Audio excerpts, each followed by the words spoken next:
Mga kaibigan, good news po sa lahat ito kasi pwede na po tayong mag-submit ng inventory of unused receipt through email.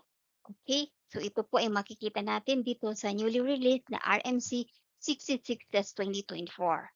Okay? And also, kalagay sa RMO na to or RMC na to yung extended niya until July 31, 2024 yung pagpapareceive ng report na ito. Okay? Pero doon sa mga taxpayer na yung ginagamit nila ay hindi loose slip or bound na resibo, ito po yung mga taxpayer na gumagamit ng mga machine or yung mga machine na may system na sarili para sa kanilang invoicing. Ang deadline naman ng pagsabit ng report nito ay within 30 days or after within 30 days after na ma-reconfigure yung mga system nila. Okay? Or before December 31, 2024, whichever comes first.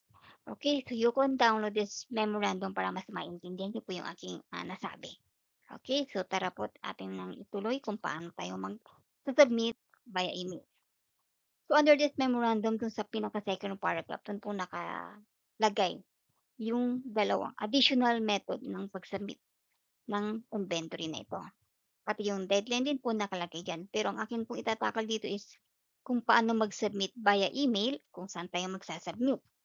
Okay, another way to submit your inventory report is via TRRA portal, which is gagawin ko rin po ng vlog, na separate vlog kasi medyo mahaba ito. And pwede pa rin yung manual, pero depende yan siguro sa district office kung tatanggapin pa nila yung pagpapareceive manually. Originally, sa client support section ito, yung Annex D, pero siyempre may bago ng format. Yun na po yung ating gagamitin.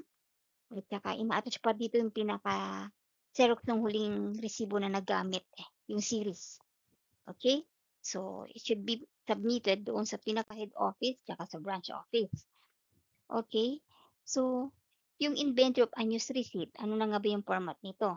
So, ito na po yung bagong format na hindi natin mada-download sa memorandum na 'to, wala ito as an annex, pero doon sa TRR portal nandun po ito. So, ito yung ginagamit o gagamitin ng mga taxpayer na na ang kanilang resibo ay loose slip or bound. So, madali lang naman po itong pilapan. Siguro, kunin mo na lang yung pinaka-latest ATP mo or yung ATP nung resibo na iko-convert mo into invoice. Okay, so be careful po sa mga ilalagay diyan, dapat tama po. Okay?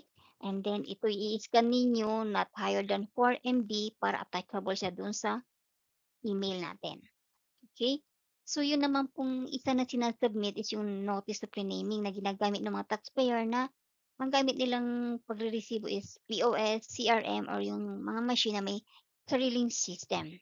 So ito, meron silang 30 days na grace period after the complete configuration ng kanilang mga machine or before December 31, 2024, whichever comes first. Okay? So, yan naman po yung format ng para sa notice on renaming. Okay? So, ito po ay isinasubmit via email dito po sa email address na ito. Okay? So, yan po yung format. Ang magbabago lang po dyan is yung kulay orange, yung RDO code.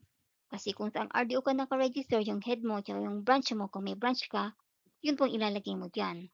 Take note po ha, kapag ang isang taxpayer ay mayroong ng mga branches, so, yung mga branch na isasabit niya yung kanyang inventory, dapat isabit niya ito hindi lang doon sa district office kung saan siya registered, kundi pati doon sa district office kung saan nakaregister yung head niya. Kasi yung head office, yun ang nag-issue ng authority to print sa bawat taxpayer regardless kung ilang branches meron siya. Okay, so yung RDO code na listing ay nasa Annex B ng RMC na ito, pero nilagay ko rin siya sa mga susunod na slide. But anyway, puwede niyo naman po itong makita kung hindi niyo kabisado. Nandoon po siya sa inyong certificate of registration or yung BR Form 2303 mo, nandoon po yung RDO code kung saan ka duly registered of taxpayer. Okay, so dito po natin i-email ha. Careful po doon ah, sa spelling kasi kailangan ma-receive talaga ng BIR dahil pag hindi yan na-receive dahil nagkamali ka ng email, fault mo yun, non-compliant ka. At ang compliance section ang nagmo-monitor at susulat sa iyo kapag nalaman nila na wala kang compliance.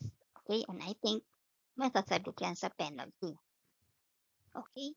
So, ito po yung pinaka sample format Pag mag-email ka, yung subject ilalagay mo itong format na ito. So, yung first 9 digit ng PIN mo, dash yung 5 digit ng branch code. And then underscore, inventory report, all caps lock, walang space, tuloy-tuloy lang. Pero kung notice yung ipapareceive mo, instead of inventory report, in notice naman ilalagay mo. Ito po yung format at ito po yung example para sa inventory report and kapag notice naman. So take note, kapag branch na yung ipapa-receive mo, kailangan mo din i-email doon sa head office. Okay?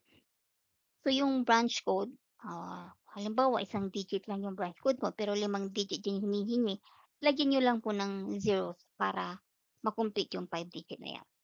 Okay? So sundan po natin ito ha.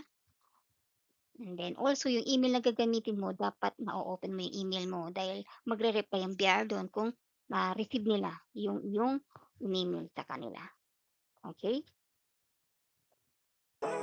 So ito po yung list BIR email which can be downloaded as Annex B of RMC66-2024. Living life every day, late at night, not okay. All I want, and I pray, all I need are some better days.